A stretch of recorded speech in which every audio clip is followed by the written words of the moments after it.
So I know it's been a bit since I've posted some recipes or videos or anything about cooking, and I am starting to think about work again. But before you see me back in the kitchen, I just kind of wanted to address what's been going on in my life the past few months. Obviously, if you're following me on social media, you know about the death of my husband a few months ago. And he was a very private person, and was like not on social media and was not into all of this. So I want to respect his privacy, and I don't really feel like I need to go into details about his death other than it was really sudden. But I do want to address what's going on with me and my boys and just kind of share what's been happening in my life the past few months. I mean, to say that this has rocked my world is such an understatement. I live with it every second of every minute of every day. And I wish that there was like a linear path through this grief. I wish that there was a roadmap. I don't feel like I'm a controlling person. And in this situation, I wish that there was a path that would lead me through this. But there isn't. So I wanted to share my journey, which is my own journey. Not everybody grieves the same way. There's no right or wrong in all of this. But not only do I want to share with you guys what's going on with me, but also let you know what I'm finding is like the little slivers, the silver linings that are helping me think about life and still have faith in a beautiful life and that there is hope in humanity. Because again, I've been really rocked to my core by this. So one of the things that has been helping me is spending time with my boys. Obviously, I have two boys. Right now, they're 7 and 5. They have a lot of questions that I can't answer. I just don't have answers for everything. But I'm trying to be really honest, and that's honest with my children, and that's honest with my friends and my family, and try and work through it together. I am super fortunate. I have an incredible family. My parents, my sister, her husband, their kids, my in-laws, my extended family. I have a tremendous support group that is walking alongside me. I also have an incredible group of friends. Real people that are sticking by me, walking alongside me, praying for me, thinking about me, and I feel it and I need it. So if you are going through something, my only advice would be like reach out. I have a great group of professionals, therapists, and for myself and for my kids that are giving me the tools to go through this. So I wanted to share some of the tools that are helping me through this grief process. One of them is writing. I received this like the day after my husband's death, and it was, nevertheless, she persisted, and I really like that. I'm a writer, and I haven't journaled in a really long time, but one of the things that my therapist told me was to do these 5 things: think, talk, write, cry, and pray. So the writing, I am trying to write with the intention that nobody else is ever going to see the words on these pages. I find that really freeing because instead of me writing it as a letter to my kids or a letter for somebody else to see, I'm writing it just for myself, and that's very freeing to me. I'm thinking about my husband before he was sick, which is beautiful because he was the most incredible person. He was such a beautiful husband and father and friend and son. And while it brings me a lot of sadness that I don't have him with me, it also brings me joy because I'm so fortunate that I had him in my life, and I'm so fortunate that he touched countless people's lives, and that like brings me joy and brings me happiness. Talk. So I am talking with a lot of friends. I'm having coffee, I'm having lunch, I'm visiting with people that knew Sean well or that know me really well. And here's something that I have found really interesting through this process. I think because of my grief, people feel very comfortable telling me about whatever challenges they're going through in life. And yesterday somebody asked me, like, God, isn't that draining? Is that really hard to hear about other people? And for me, it's not. It's comforting. I know that I'm safe for other people because they can share their challenges, whatever trauma or situation they're going through.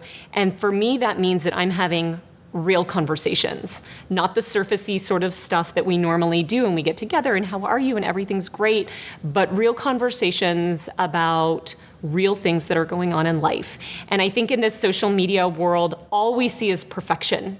We see the highlight reel, the glossy, the everything is so great. And I get that too. Like, nobody wants to see everybody's like down and dirty, the horrible stuff day in and day out. We want something to escape. We want entertainment. But I think that the goal for all of us is that we don't walk away from social media thinking about how bad our lives are or how great everybody else is compared to us. That you use it as entertainment or you use it as, a way to show your creativity. Like for me, it's cooking, but that we're not comparing ourselves to everybody else. Because by the way, everybody is going through something, not all the time, but we all have challenges. And I think having real conversations and being able to say, like, I'm struggling right now, I'm having a really hard time.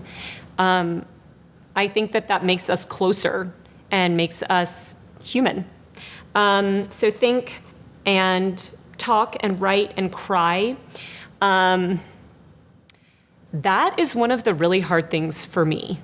I am pretty good at holding it together and like powering through and doing the work and give me the tools and I'm gonna power through. I'm gonna, cook dinner and get dinner on the table for my family and do what I need to do.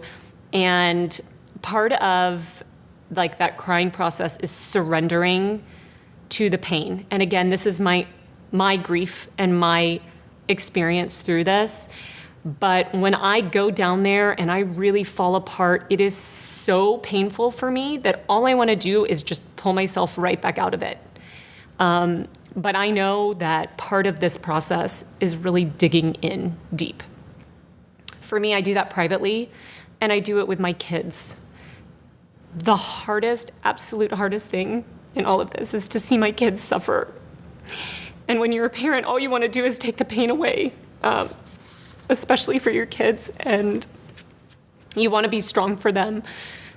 But sometimes just spending that quiet time, which is hard if you're like me and you're a doer, to be quiet with your thoughts and be with your kids, is painful, but it's also really beautiful. My boys are really beautiful people, and for them to share what is hard for them right now, again, gives me faith that maybe we are going to survive this okay. We are going to be on the other side of it, and we're going to be better people. We're going to be stronger people. And I think that, again, is one of my silver linings. I'm doing a lot of digging, a lot of work on myself, and I'm thinking about who I am in this process, who I was as a wife, who I am as a mom, who I am as a friend. There's a lot that I don't like in myself. And part of that, I have the ability to change, right? When you dig really deep, you're allowing yourself the ability to change parts of yourself. For me, it's also surrendering and knowing that because I'm an imperfect person, because we, of course, all are, that there's some stuff that I just can't change, and I have to be okay with that. I have been beating myself up a lot, as I think a lot of people do in grief. Like, if only I would have done this, or I could have done that, and it would have made things better. Or at some point, you just have to realize you can't do it all. Or if you can do it all, you can't do it all well. And what are the things that you are incapable of changing, and you just have to be okay with that. And finally, praying. I pray with my boys every night. I have never been like a super religious person, but my faith is really strong. It's stronger now than it's ever been. I feel more spiritually connected. I feel more connected to other people around me and to the universe, or whatever you want to call it, and God. And praying, having a real open dialogue with God and with my children, and allowing them to speak really freely, and talking to Sean, my husband, and talking to God and me. That praying, that quiet time at the end of the day to collect my thoughts has been really, really valuable and really freeing and comforting. And I know that there are so many people praying for me. And I think before that probably would have sounded really cliche to me, that like, I'm praying for you. I feel it. I know it. I find tremendous comfort in that. And it's given me the strength to slowly get back to the things that I love. Spending time with friends, being with my family, cooking for my boys, cooking for you guys. I'm slowly, again, starting to think about work and creating recipes and sharing them with you. I just really, before I got there, I wanted to let you know where I am. And again, you're going to start to see stuff on social media of me, and it's going to be happy and joyful. And I'm working really hard on finding those moments of joy and happiness in life. But I am still, in my core, struggling with this every single day, and I'm working really hard to get through it. But there are moments when I fall. And I'm grateful that you're here along with me on the journey. And if you guys want to see more updates like this, let me know. And if you're going through something, I am deeply sorry, because man, do I know how hard it is. I feel more empathy and compassion for people now than I ever have before in my life. And I'm grateful for that too. So if you're going through something, I'm sorry, but I promise you are stronger than you think you are. And reach out to people. I'll finish with this. A lot of people have asked me, like, what can you do for me? And I'm really grateful that you're asking that. And I say the same thing over and over, and that is check on me in 6 months from now. Because right now things are still really busy and this wound is really fresh. And I have a lot of support around me. But in 6 months from now, as the kids are back in school and the busyness of our daily lives, I think that's when I'm going to need to know who are the people that are sticking around, who are the friends. And I hope you're there along with me too. So that's my spiel. I hope you guys have a good day, and let's be in touch.